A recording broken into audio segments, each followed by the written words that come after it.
I'll start where everything fell apart when I met him. It was at Lisa's work event. A fancy evening where everyone dressed like they had something to prove.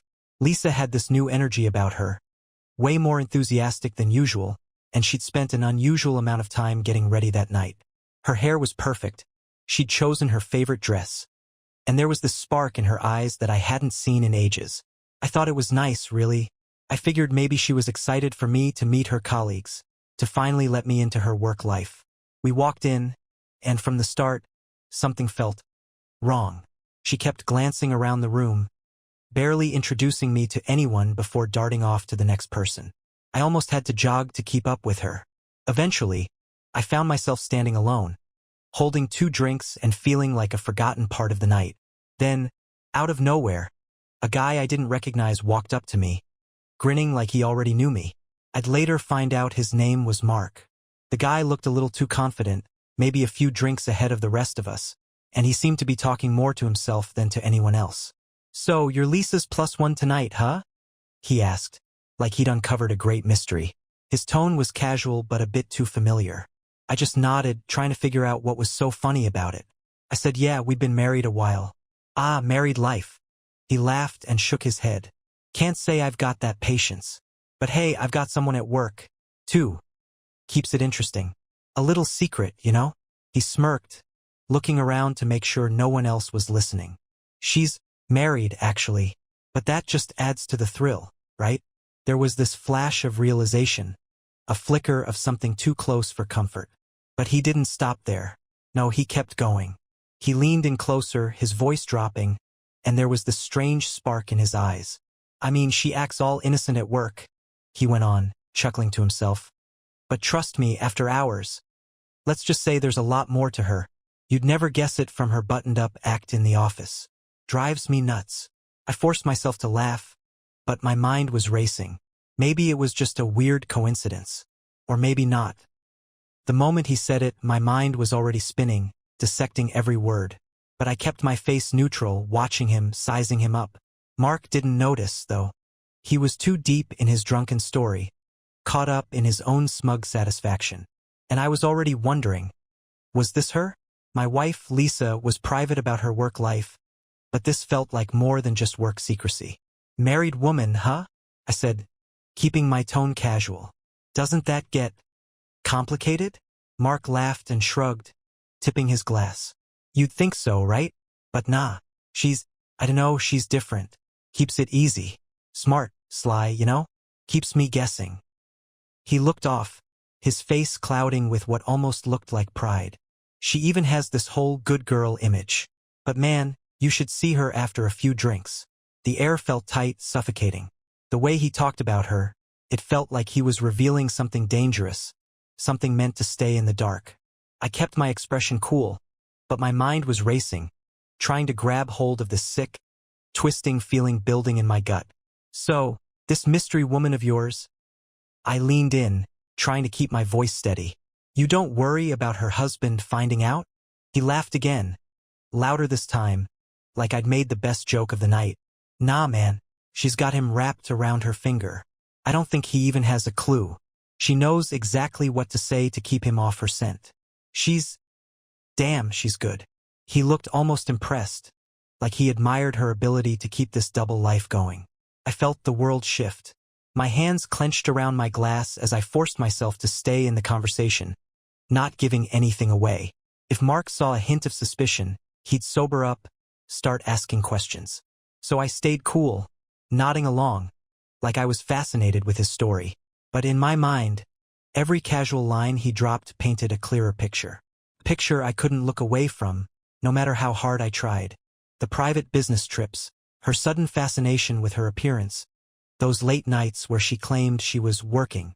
All of it flashed through my head in brutal detail.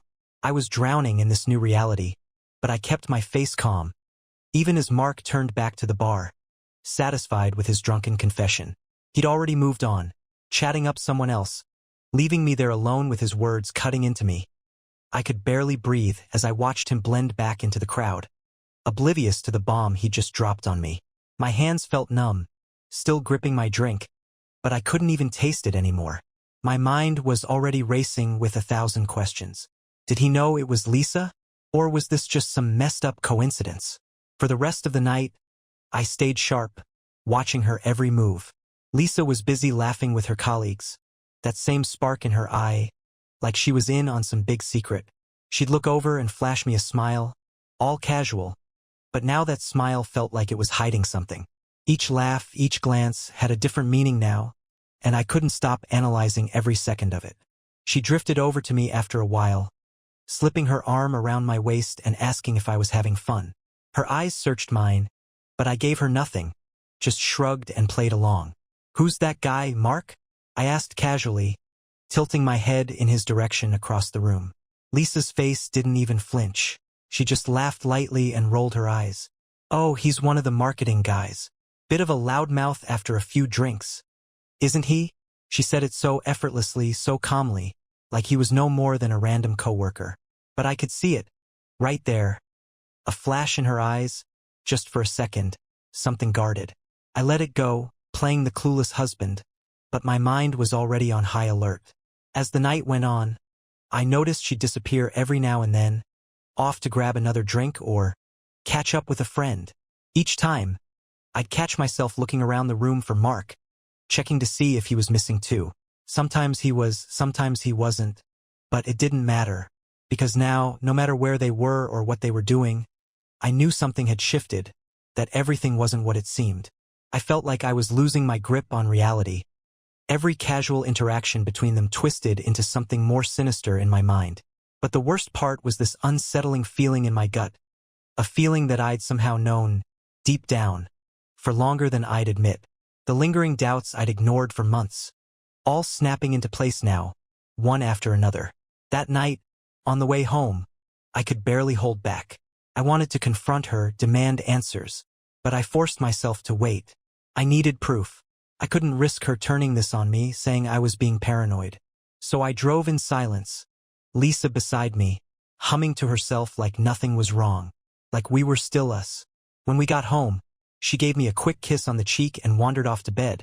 But I stayed up, wide awake in the dark, my mind unraveling every detail, every piece of our life together, hunting for answers that felt like they'd been there all along. I barely slept that night. Every time I closed my eyes, I saw Mark's smug face, replayed his words, and heard that mocking laugh. The way he spoke about his married woman echoed in my head, over and over, like it was mocking me. By morning, I knew I couldn't just sit around and let this gnaw at me. I needed proof, something solid that would tell me if this was all in my head or if Lisa had actually crossed the line. The first thing I did was check her phone while she was in the shower. We'd always been open with our devices. She knew my passcode, and I knew hers. Or at least I thought I did. But when I entered it, it was wrong. 3 times. She changed it. I stared at the screen, feeling a cold dread settle over me. Lisa wasn't the type to change her password without a reason, and that was the first red flag I couldn't ignore. I heard the water shut off, and I barely had time to set her phone down before she walked back into the room, wrapped in a towel, humming like she hadn't a care in the world.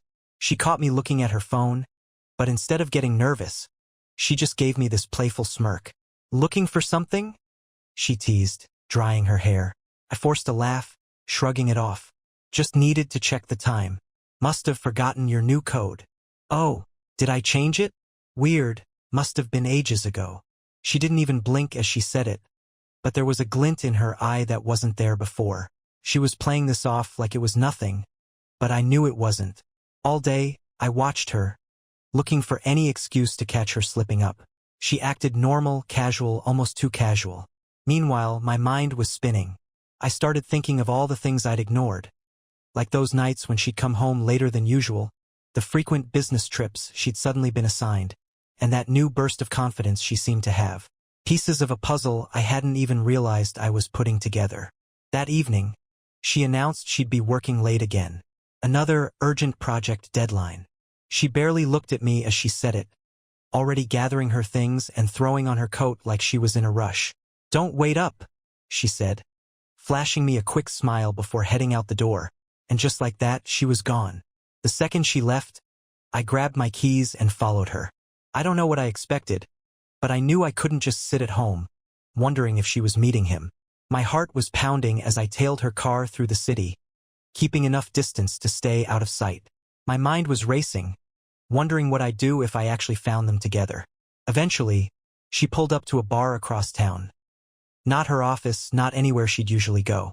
She parked, looked around as if checking for anyone watching, then slipped inside. I waited in my car, my pulse throbbing in my ears, watching the door.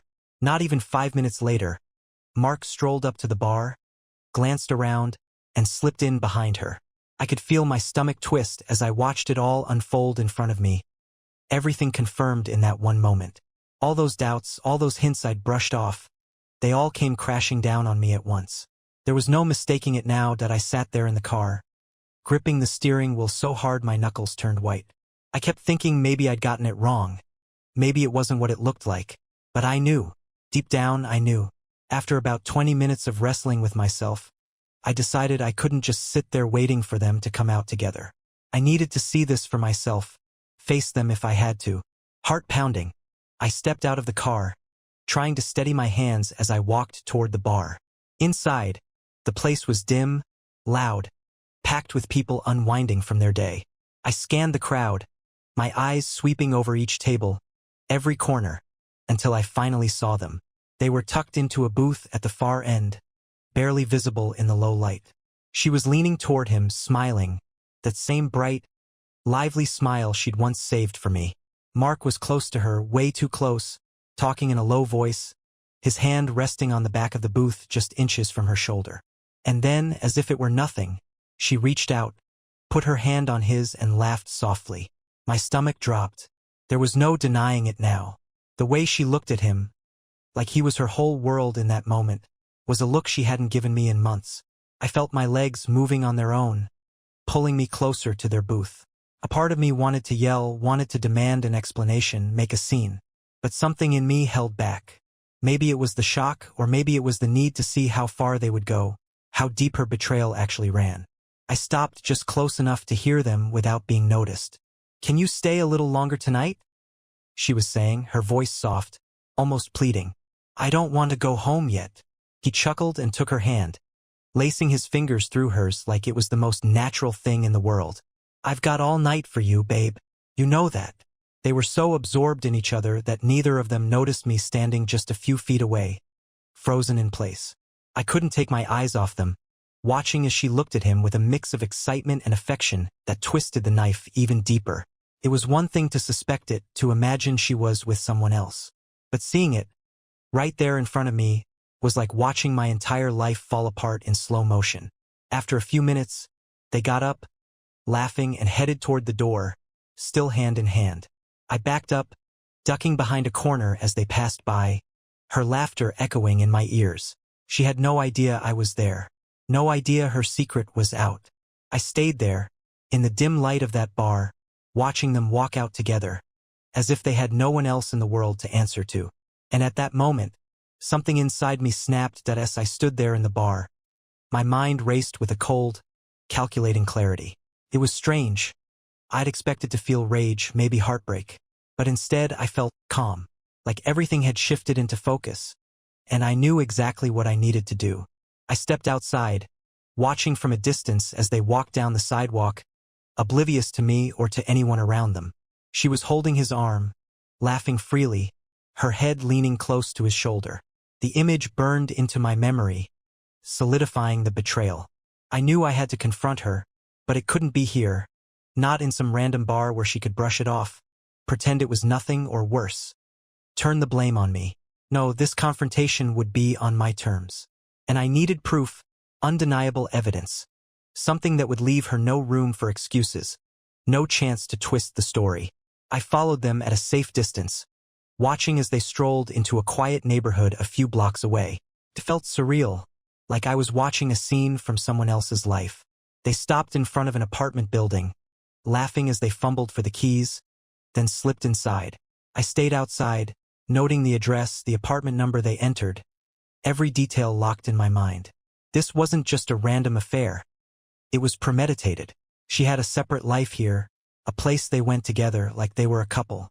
I stood there for a few minutes, letting the reality of it sink in. She hadn't just crossed a line. She'd gone so far beyond it, built an entirely new world for herself, and left me in the dark. And I wasn't going to be kept in the dark anymore. That night, I went home cold and methodical. I started gathering everything I needed: bank statements, phone records, every scrap of information I could find to build my case. I couldn't let her see any signs of this when she came home, so I cleared all traces, placed everything back exactly as it was. But my heart pounded with each small discovery. Charges from hotels I'd never heard of, dinners she'd never mentioned, and little unexplained withdrawals that now made a chilling amount of sense. When she finally returned home later that night, her expression was the same: calm, innocent, her usual look of someone who'd had a late night at work. She greeted me with a tired smile, dropped her purse, and poured herself a glass of wine, not a hint of guilt in her eyes. She'd perfected the act, that much was clear. But I'd seen behind it now, and I knew the truth. I decided then that I wouldn't say a word just yet. I wanted to see how long she'd keep up this charade, how many lies she'd tell me with that same straight face.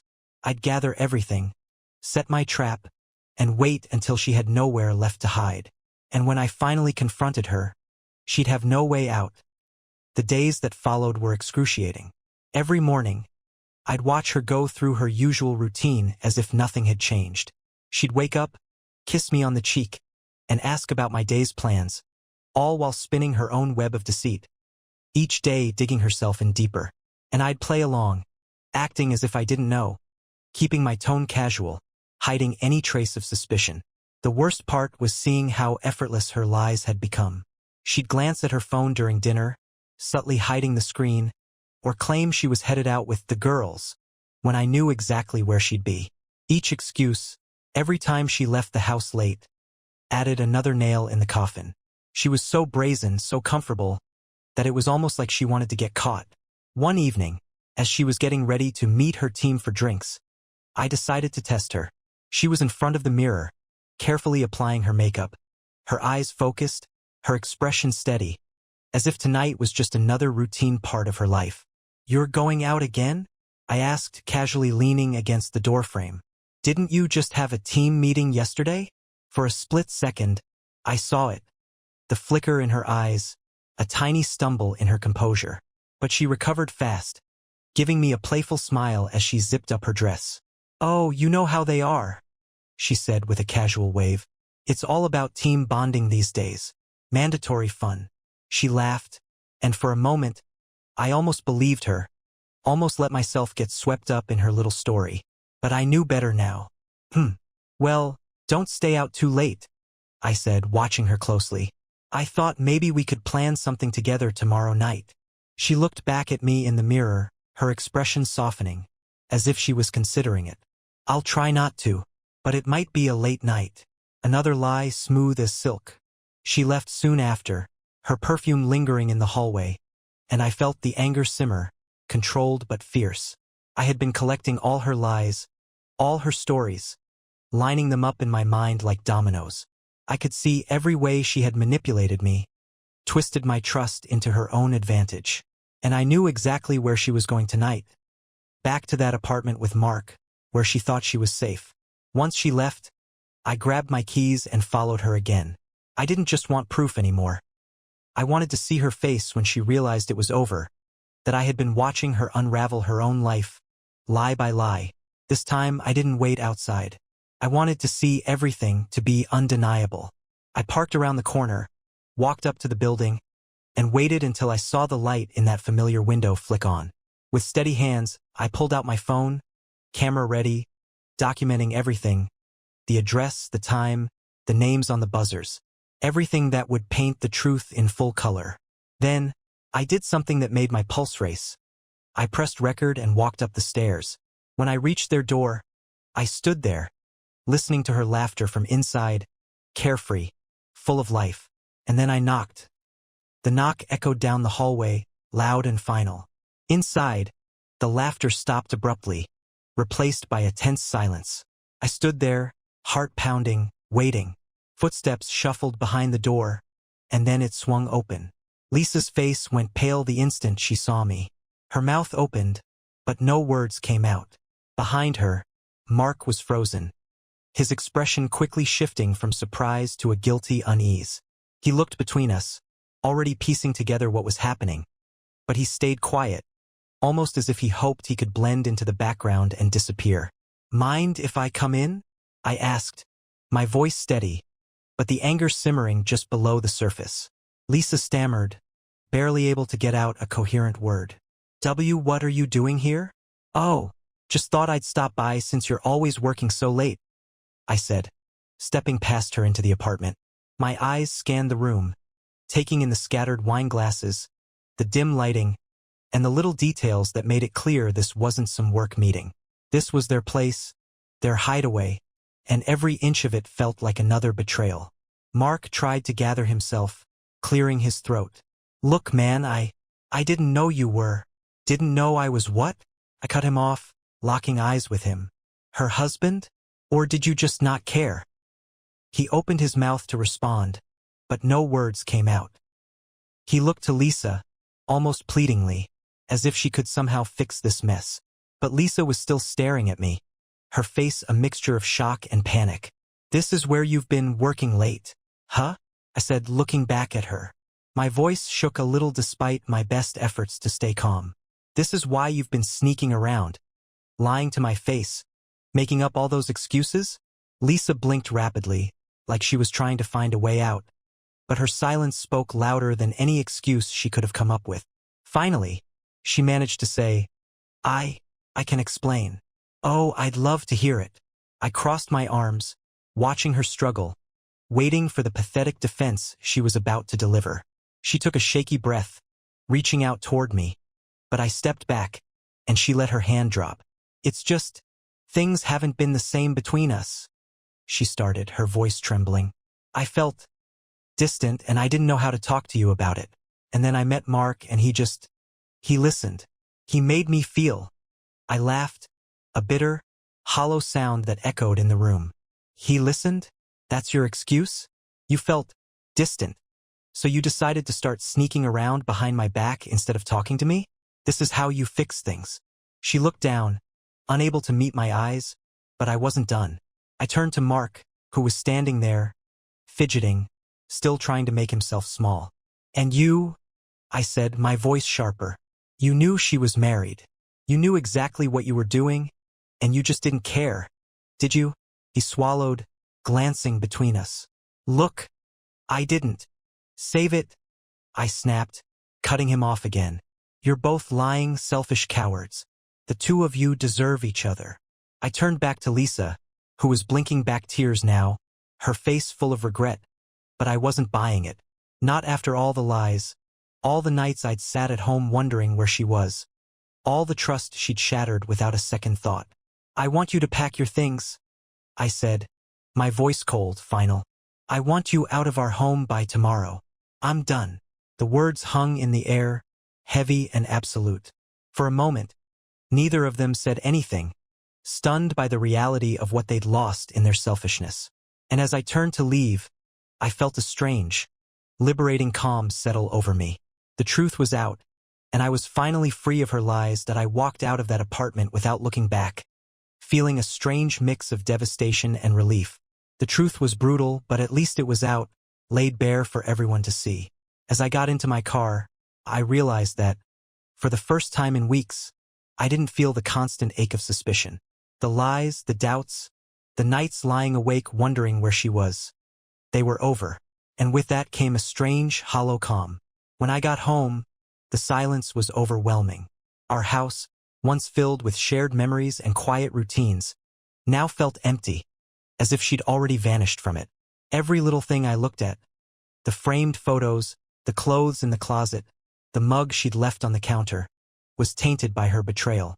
I walked around, room to room, feeling like a stranger in my own life. Each item felt like a reminder of what I'd thought we had, the love I'd believed was real. I stayed up all night, my mind replaying everything, but this time it was different. I wasn't searching for answers. I was coming to terms with the truth. The small cracks I'd ignored over the years, the times I'd made excuses for her behavior. All of it made sense now. She'd been living a double life right in front of me, taking advantage of my trust, and I'd let her. In the morning, I finally felt the anger start to rise, a slow-burning fire that brought back a sense of control. I gathered all her things into boxes, anything that felt like her, anything that reminded me of her presence in the house. I worked silently, methodically, boxing up every trace of her as if I were clearing out a toxic presence. When I was done, I set the boxes by the door with a note on top.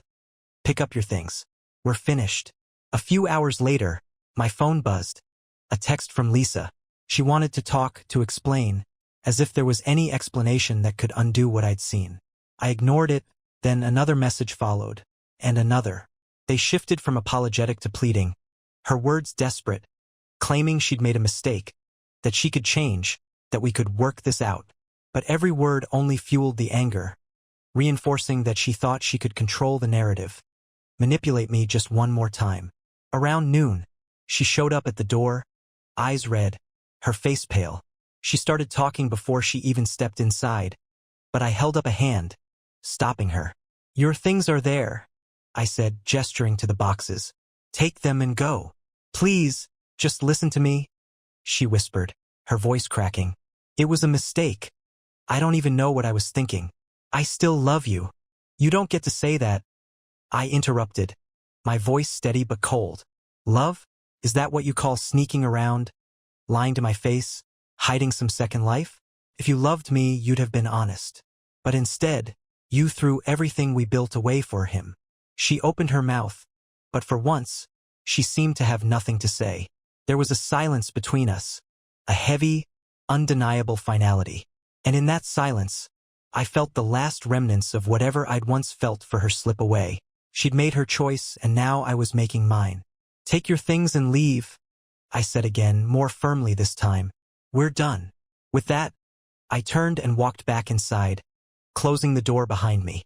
I didn't wait to watch her go. I didn't need to. The door was closed, and so was that chapter of my life that I stood by the door, listening to her footsteps retreat down the driveway, and finally, the faint sound of her car starting. As she drove away, I felt a strange weight lift, replaced by a raw, open wound. For so long, I'd been living in her shadow, her secrets, her lies, and now there was just silence. It was both liberating and painfully empty. Over the next few days, I kept my phone on silent, watching her messages pile up without replying. Some were long, desperate pleas. Others were angry, accusing me of giving up too easily. Like somehow this was my fault. One night, she even showed up outside the house, ringing the doorbell at midnight. I watched from the window as she paced, her face a mix of anger and regret, calling my name softly, hoping I'd let her in.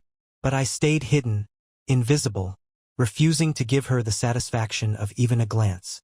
Eventually, she gave up and drove away. I thought the worst was over, but then I started hearing from friends. First, it was mutual acquaintances, asking what was going on between us.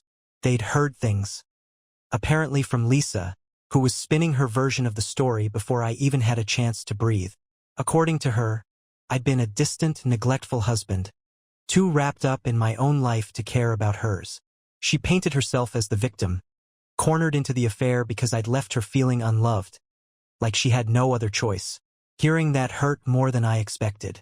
Not only had she betrayed me, but now she was trying to rewrite history, manipulating our friends with half-truths and twisted memories to protect herself.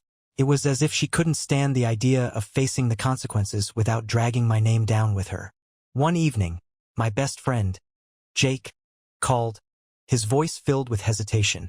Man, I didn't want to bring this up, but Lisa's been telling people that things were rocky between you two for a long time, that you just didn't care anymore. I gripped the phone, anger flaring up again. So, this is what she's doing now? Trying to turn this all around on me. Jake sighed. I knew it didn't sound like you, but she's pretty convincing. She's got some of the others thinking maybe it was a mutual fallout, or, that she was just reacting to how things were. The manipulation cut deep. Not only had she lied to me, but now she was lying about me, trying to take down my character to justify her own actions. But instead of fuming, I felt a grim determination settle in. If she wanted to rewrite our history, she'd have to do it alone. Let her say what she wants, I told Jake, my voice steady. People who know me will see through it. And the ones who don't, well, I'm done caring. In the days that followed, I focused on rebuilding little by little. I distanced myself from those who bought into her lies, and those who mattered saw the truth in time. I took her number off my phone, packed away what little was left of hers, and started focusing on my own life again. My friends, my work, my future. But the biggest step came a week later when I went to see a lawyer. I explained everything. Her lies, her betrayal, the way she dragged my name through the mud.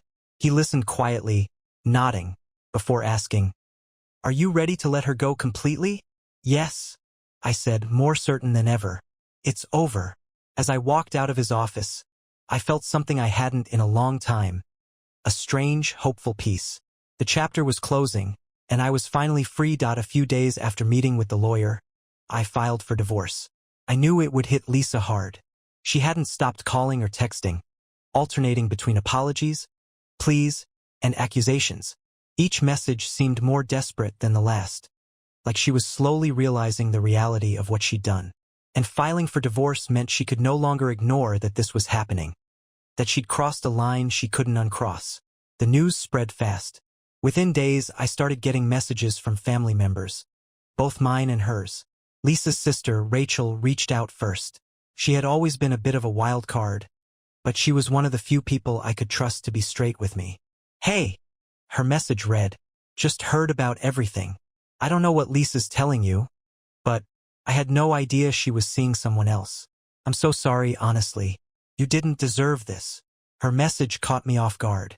I'd expected her to defend her sister, maybe even lecture me about saving the marriage. But her words came with a surprising bluntness, almost as if she'd been waiting to tell me what she thought. I replied, keeping it brief but honest. "Thanks, Rachel. I appreciate it. She's been spinning some stories around, so it's been rough." Rachel responded almost instantly.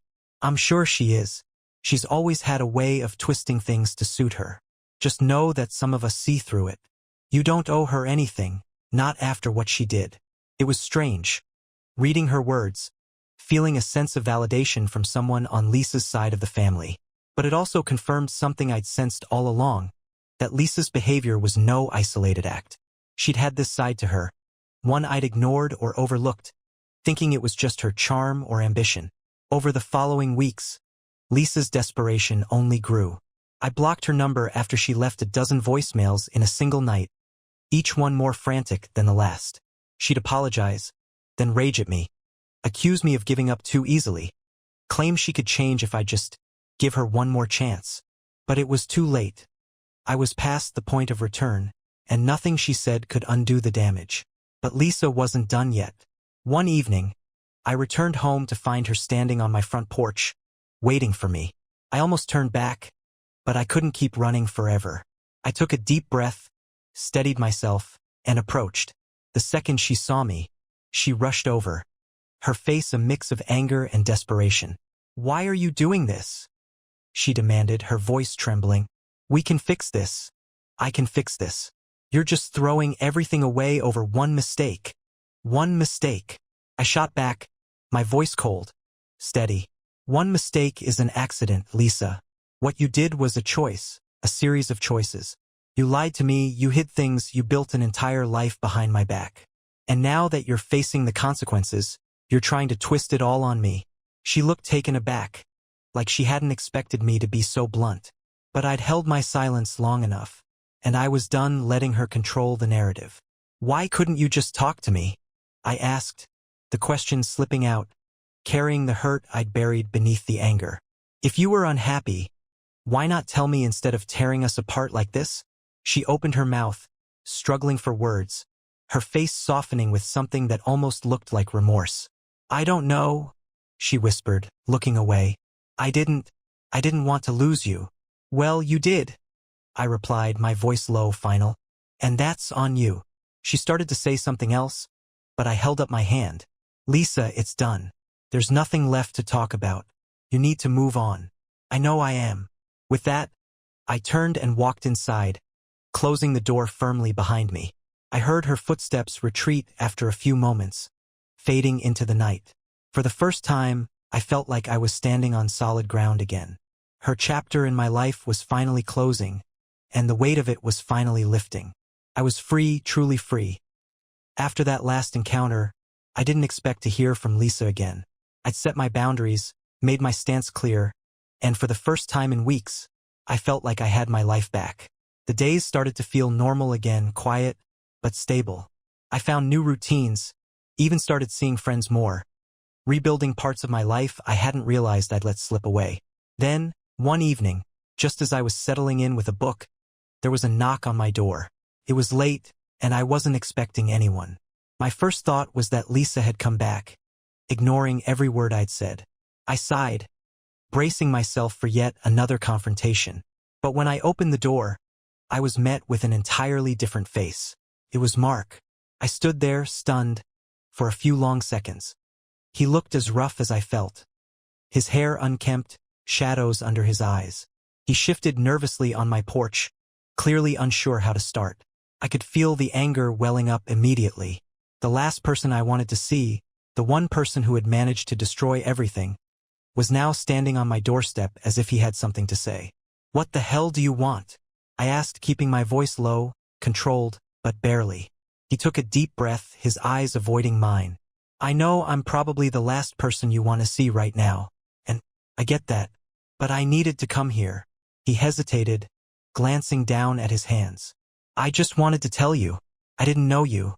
I didn't know who you were until that night. And if I'd known, I wouldn't have."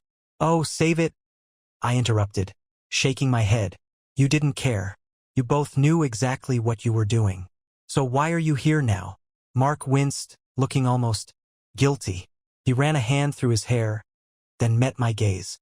"Because I owe you an apology. I know that doesn't mean anything now, but I messed up. And Lisa," he trailed off as if he couldn't finish the thought.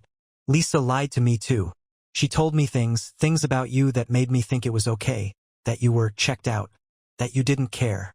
She made it sound like the marriage was over, that she was just waiting for the right time to end things." I scoffed, crossing my arms. "So that's your excuse? You were just waiting for your chance?" "No, it's not an excuse," he said quickly, looking down. I guess I wanted you to know the whole picture. She told me she'd leave you, that you were practically out of her life already. I thought I was, I don't know, filling a void. It's pathetic, I know." I felt a mix of emotions. Anger, bitterness, even a twisted sort of relief. So she'd lied to him, too. Created her own little fantasy world where everyone was disposable. But I wasn't about to let him off the hook that easily. "Whether she lied to you or not doesn't change what you did," I said sharply. "You still went along with it. You saw a married woman, and instead of walking away, you jumped in without a second thought. That's on you, Mark." He nodded, taking the rebuke without argument. "I know, and I'll live with that." He looked up at me, his expression almost pleading. I'm sorry, all right? I needed to say it in person. I don't expect forgiveness, but I wanted to own up to it." For a moment, we stood there, both of us locked in the same wreckage Lisa had created, each of us left with a different cut from the same blade. I wanted to hate him, to shove him off my porch and out of my life for good. But, looking at him, I saw something that struck me. He was just another fool who'd been caught in her web, another pawn she'd used to get what she wanted. He was guilty, yes, but he was also broken, and that, in some strange way, made me feel a little less alone. "Fine," I said, stepping back. "You've said your piece. Now leave and let's both move on." He nodded slowly, looking as if a weight had lifted from his shoulders. "Thanks, and I really am sorry. For all of it." I closed the door and leaned against it, letting out a long, steadying breath.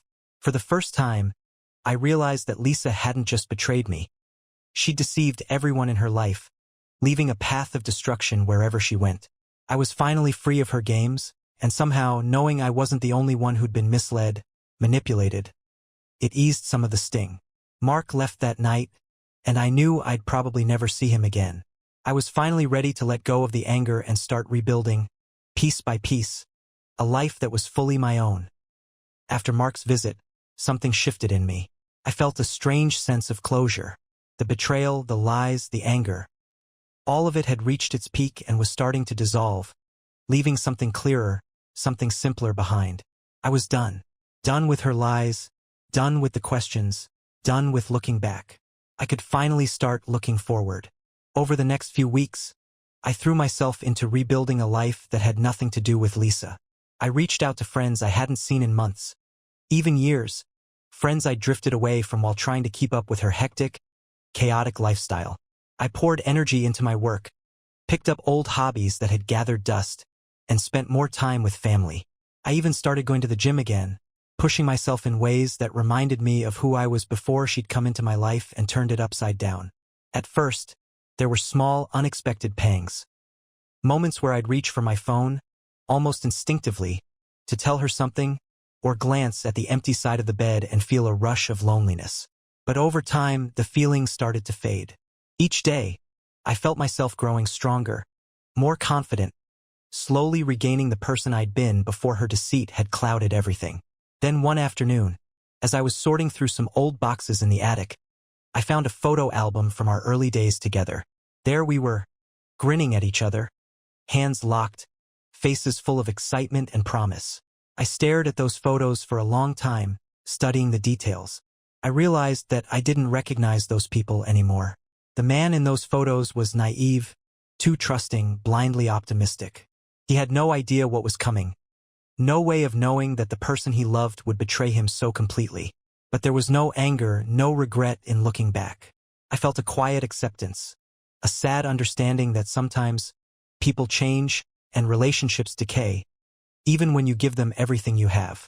Instead of throwing the album away, I packed it back into the box and pushed it aside, realizing that it didn't hurt anymore. It was just a story I'd lived, learned from, and could finally leave behind. That night, I sat down and wrote out everything I'd been through, every painful truth and hard-earned lesson. I wanted it there, in writing, something to look back on as a reminder of how far I'd come and of what I would never settle for again. As I wrote, I felt a strange sense of pride. I'd been through hell, but I'd come out the other side stronger, clearer, and finally truly free. In the weeks that followed, people noticed the change. Friends commented on how I seemed lighter, more at ease, like a weight had been lifted. I'd smile, nod, and let them in on the truth. I'd found peace. The anger and hurt no longer defined me. I was finally my own person again. And for the first time in years, I felt ready. Ready to start fresh, to open myself up to new experiences, new people, maybe even new love. Months passed, and the pieces of my life started falling back into place. Every day felt lighter, freer. As if I'd finally shed a weight I didn't even know I'd been carrying. I no longer thought of Lisa or the betrayal. They were relics of a past life, locked away in memories that no longer held power over me. One afternoon, while out grabbing coffee, I ran into an old friend from college, Emma. We hadn't seen each other in years, but talking to her felt natural, like no time had passed at all. She'd heard about the divorce through mutual friends, and for a moment, I felt a familiar awkwardness, that lingering reminder of everything I'd been through. But Emma had a way of making it easy, focusing on where I was now, on the future rather than the past. By the time we'd finished our coffee, I realized I was genuinely enjoying myself, laughing in a way I hadn't in what felt like ages. That day turned into a series of easy, casual meetups. We'd go on walks, grab dinner, talk about life, hopes, and things we wanted out of the future. There was no rush, no pressure. Just two people reconnecting, both changed by life in different ways. One evening, as we sat on a park bench, watching the sun dip below the horizon, Emma turned to me, a gentle smile on her face. "You seem different," she said, her voice soft. "Happier, lighter." I thought about it for a moment, letting her words sink in. She was right. For the first time, I wasn't haunted by memories, by betrayal or anger. I'd found myself again. Someone I hadn't been in years. Someone I liked. I smiled back, a warmth filling me that I hadn't expected to feel again. "I am," I replied, feeling the truth in my words. "I finally let go, and I'm ready for whatever's next." Emma reached out and took my hand, giving it a reassuring squeeze. We sat there, silently, just two people sharing a moment, unburdened by the past, open to the future. In that quiet stillness, I felt something I hadn't in a long time, a sense of hope, of possibility, of new beginnings. I didn't know where things would go with Emma, or even if it would turn into something more, but I knew one thing for sure. I was no longer defined by my past. I was free, ready to step forward, and whatever came next, I was finally ready to embrace it.